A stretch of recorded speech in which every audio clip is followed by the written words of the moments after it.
रागिनी आज किसी से कुछ बोल पाने की स्थिति में नहीं रही, क्योंकि उसने आज तक अपनी बेटी को बस एक छोटी बच्ची ही समझा था। लेकिन उसे तो पता ही नहीं था कि उसकी 15 साल की नाबालिग बेटी सोनिया छोटी नहीं बल्कि अपनी उम्र से बहुत ज्यादा बड़ी हो चुकी थी। रागिनी ने कभी सोनिया पर उस तरह से ध्यान नहीं दिया था जैसे कि उसे देना चाहिए था। वह कभी यह बात समझ ही नहीं पाई कि लड़कियां कब बड़ी हो जाती है किसी को पता ही नहीं चलता। वो तो बस अपने घर गृहस्थी और नौकरी के चक्कर में ही रह गई और अपनी बेटी को स्कूल ट्यूशन के भरोसे छोड़ दिया। उसकी बेटी क्या कर रही है क्या नहीं कर रही है, बढ़ती उम्र के साथ उसमें क्या क्या बदलाव आ रहे हैं, वह क्या सोचती है, उसके दोस्त कौन कौन हैं, किस प्रकार के हैं, वह किसके साथ उठती बैठती है, इन सब बातों से रागिनी बिल्कुल अनजान थी। कभी अगर रागिनी की सासू माँ उसे टोकती और कहती कि तुम सोनिया पर थोड़ा ध्यान दो, वह आजकल कुछ अलग अलग सी रहती है, तो रागिनी को लगता कि सासू माँ तो पुराने जमाने की है, उनको क्या पता चलता है। अरे मेरी बेटी तो लाखों में से एक है, वो कभी कुछ गलत कर ही नहीं सकती। लेकिन रागिनी यह भूल गई कि सोनिया अभी एक बच्ची ही थी और सही दिशा ना मिलने पर बच्चों के लिए रास्ते से भटक जाना सबसे अधिक आसान होता है।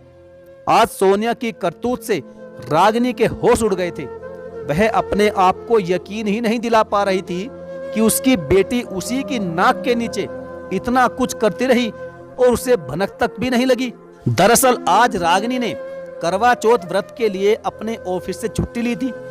उसने सोचा कि आज थोड़ा घर का काम कर लेती हूँ। उसने सफाई का काम छेड़ दिया। तब सासू माँ ने कहा कि आज तेरा व्रत है, इतना काम मत कर, थोड़ा आराम कर ले। रागिनी ने सासू माँ को तसल्ली देते हुए कहा कि सोनिया मेरी मदद कर देगी। अब सोनिया किस मुंह से कहती कि उससे भी आज काम नहीं होगा, क्योंकि आज उसका भी करवा चौथ का व्रत है और घर में तो कोई यह सोच भी नहीं सकता था कि ऐसी भी कोई बात हो सकती थी। आज तो सोनिया ने स्कूल में भी कुछ नहीं खाया था, टिफिन फेंक दिया और पानी भी नहीं पिया था। सुबह रागिनी के हाथों से दिया हुआ दूध का गिलास वो भूलने का बहाना करके यूं ही छोड़ गई थी। जैसे जैसे दिन बीत रहा था वैसे वैसे सोनिया की हालत खराब हो रही थी। अब जब रागिनी ने उसे काम करने को कहा तो उसकी तो हालत ही बहुत खराब हो गई। आजकल के बच्चे इतने काल्पनिक होते हैं कि उनकी बनाई हुई दुनिया सच्चाई और असलियत से कोसों दूर होती है। उनकी दुनिया में उन्हें सब कुछ अच्छा ही अच्छा लगता है और जिंदगी गुलाब के फूलों से सजी हुई एक सेज के समान लगती है। लेकिन वे यह भूल जाते हैं कि उन्हीं गुलाबों के फूलों के साथ कई बार कांटे भी नसीब हो जाते हैं। खुद को अपनी ही पिक्चर का हीरो हीरोइन मानने वाले ये बच्चे बहुत जल्दी प्यार में पड़ जाते हैं और कई बार बचपने में की गई उनकी हरकतें उन्हें जिंदगी भर का दुख दे जाती है। जब सोनिया ने थोड़ा सा काम किया तो उसे चक्कर आ गए। रागिनी ने उसे तुरंत संभाला, बिस्तर पर लेटा दिया और पानी पिलाने लगी। पानी का गिलास देखते ही सोनिया झट से बैठ गई और पानी पीने से मना करने लगी। सोनिया के मना करने पर रागिनी ने एक बार भी ये नहीं सोचा कि बात कुछ और भी हो सकती है। लेकिन जब सोनिया की तबीयत थोड़ी और ज्यादा खराब हो गई और रागिनी ने उसे टैबलेट देनी चाहिए, तब भी सोनिया ने टैबलेट लेने से साफ इनकार कर दिया। जब बहुत जिद करने के बाद भी सोनिया ने टैबलेट नहीं ली, तब रागिनी का दिमाग ठनक गया। रागिनी ने सोचा कि आखिर ऐसा भी क्या हो गया कि सोनिया पानी का एक घूंट तक भी नहीं पी रही। तभी बिजली की तरह उसके मन में यह विचार आया कि अरे आज तो करवा चौथ है, कहीं सोनिया ने भी। रागिनी ने तुरंत सोनिया का फोन चेक कर लिया। फोन देखते ही रागिनी जैसे किसी गहरे सदमे में चली गई। उसकी सासू माँ ने उसे संभाला और उसे समझाया कि सोनिया को तुम्हें ही प्यार से समझाना पड़ेगा। अभी उस पर गुस्सा किया तो बात और ज्यादा बिगड़ जाएगी। अपने गुस्से पर कंट्रोल करके सोने से पूछो कि आखिर माजरा क्या है। आज रागिनी ने सासू माँ की बात मानकर वैसा ही किया जैसा उन्होंने कहा। वो सोनिया के पास गई और उससे पूछा कि क्या तुमने करवा चौथ का व्रत रखा है। अपनी माँ के मुंह से यह सवाल सुनकर सोनिया एकदम से घबरा गई। उसे इस तरह के सवाल की उम्मीद नहीं थी। लेकिन जब उसने अपना फोन मम्मी के हाथ में देखा तब वह समझ गई कि मम्मी को सब कुछ मालूम चल गया है।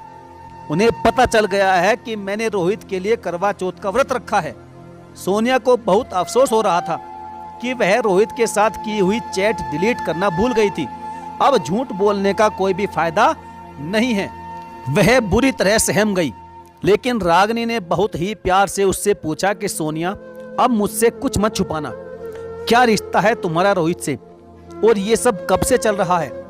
डरते डरते सोनिया ने बताया कि रोहित उसका सबसे अच्छा दोस्त है और उसी की क्लास में पढ़ता है। उसने कहा कि माँ, हम एक दूसरे से बहुत प्यार करते हैं और रोहित ने मुझसे वादा किया है कि आगे चलकर वह मुझसे ही शादी करेगा, इसलिए मैंने उसके लिए करवा चौथ का व्रत रखा है।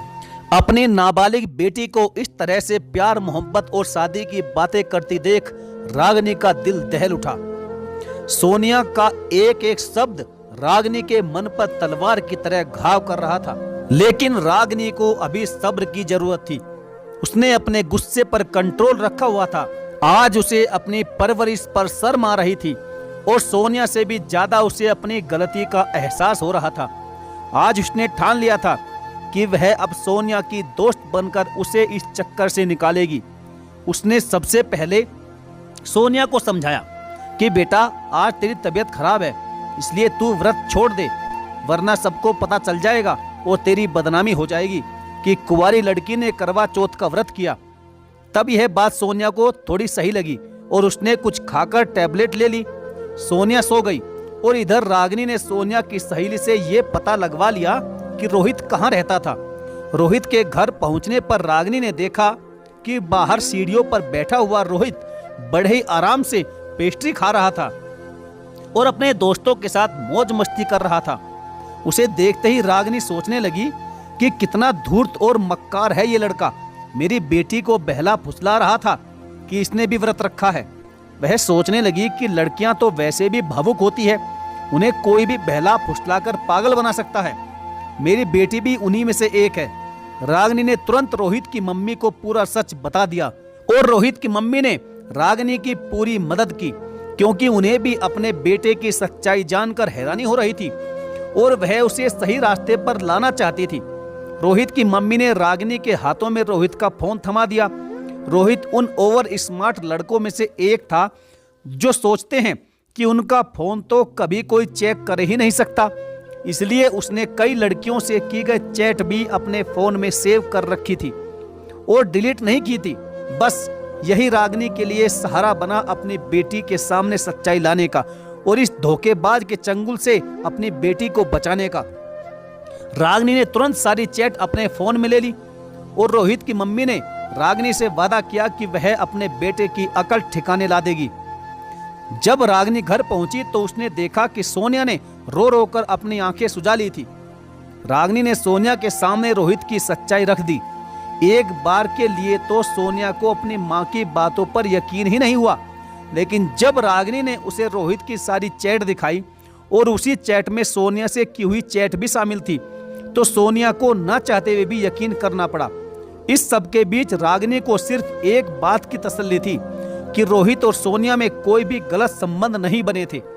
यह रिश्ता एक दायरे तक ही सीमित रहा और उससे आगे नहीं बढ़ सका। सच्चाई जानने के बाद सोनिया एक झटके में अपनी काल्पनिक दुनिया से बाहर आ गई।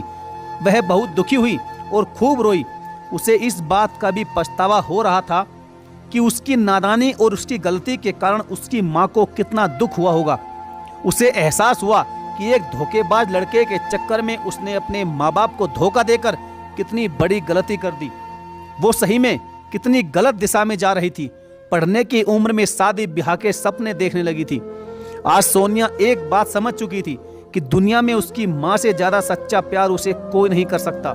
इसलिए उसने अपनी मम्मी से वादा किया कि मम्मी, अब आपको मेरी वजह से कभी भी शर्मिंदा नहीं होना पड़ेगा। अब यह गलती दोबारा कभी नहीं होगी। इधर रागिनी ने भी भगवान का शुक्रिया अदा किया कि सही समय पर उसको सब कुछ पता चल गया और बात बिगड़ी नहीं। आज उसे यह समझ आ गया था कि सिर्फ सुख साधन जुटाने से ही अच्छे माँ बाप नहीं बनते। असल में बच्चों के साथ दोस्त बनकर रहना पड़ता है और उन्हें सही गलत की शिक्षा देनी पड़ती है, तभी आप अच्छे माँ बाप कहलाते हैं। आपने अभी हाल फिलहाल में श्रद्धा मर्डर केस के बारे में काफी सुना होगा कि जिसके शरीर के एक दरिंदे ने 36 टुकड़े करके उसे दिल्ली के जंगलों में फेंक दिया था। जब श्रद्धा को उस पर पहले से ही शक हो रहा था तो फिर उसके साथ रिलेशनशिप में रहने की आखिर क्या जरूरत थी। और सबसे बड़ी बात तो यह है कि श्रद्धा जैसी लड़की अपने माँ बाप के दिए संस्कारों पर लात मारकर ऐसे दरिंदों के साथ 2 दिन की मोहब्बत की खातिर क्यों रहने लगती है। अपनी बात करूं तो मेरा यही मानना है कि किसी भी लड़की को अपने माता पिता को त्याग कर इस प्रकार से किसी भी लड़के के साथ नहीं रहना चाहिए। क्या बचपन के माँ बाप के दिए गए संस्कार और प्यार लड़के के साथ बिताए गए कुछ महीनों पर इतने कमजोर पड़ गए। आखिर क्यों हमारी बहन बेटी इस बारे में गंभीरता से विचार नहीं करती। चंद दिनों की झूठी और दिखावटी मोहब्बत माँ बाप के संस्कारों पर इतनी भारी पड़ गई। मेरा सभी बहन बेटियों से निवेदन है कि किसी भी लड़के की मोहब्बत के जाल में फंसने से पहले एक बार जरूर अपने माँ बाप के बारे में सोच लेना, उनकी परवरिश के बारे में सोच लेना, क्योंकि इस समाज में झूठी मोहब्बत का दिखावा करके आपको अपने प्रेम जाल में फंसाने वाले बहुत सारे भेड़िए खुलेआम घूम रहे हैं। इनसे सावधान रहिए और अगर कोई दरिंदा आपको फंसाने की फिर भी कोशिश करता है तो अपने माँ बाप से इस बारे में खुलकर बात कीजिए, ताकि आप समय रहते संभल जाओ और खुद को ऐसे दरिंदों से महफूज और सुरक्षित रख सको। तो साथियों, ये थी आज की हमारी कहानी। आपका इस कहानी के बारे में क्या विचार है, आप अपनी राय कमेंट बॉक्स में जरूर लिखें। और यदि आपने अभी तक चैनल को सब्सक्राइब नहीं किया तो सब्सक्राइब करके बेल आइकन को जरूर प्रेस कर दीजिएगा। तो चलिए साथियों, मिलेंगे फिर और किसी दमदार कहानी के साथ। तब तक के लिए धन्यवाद। जय हिंद।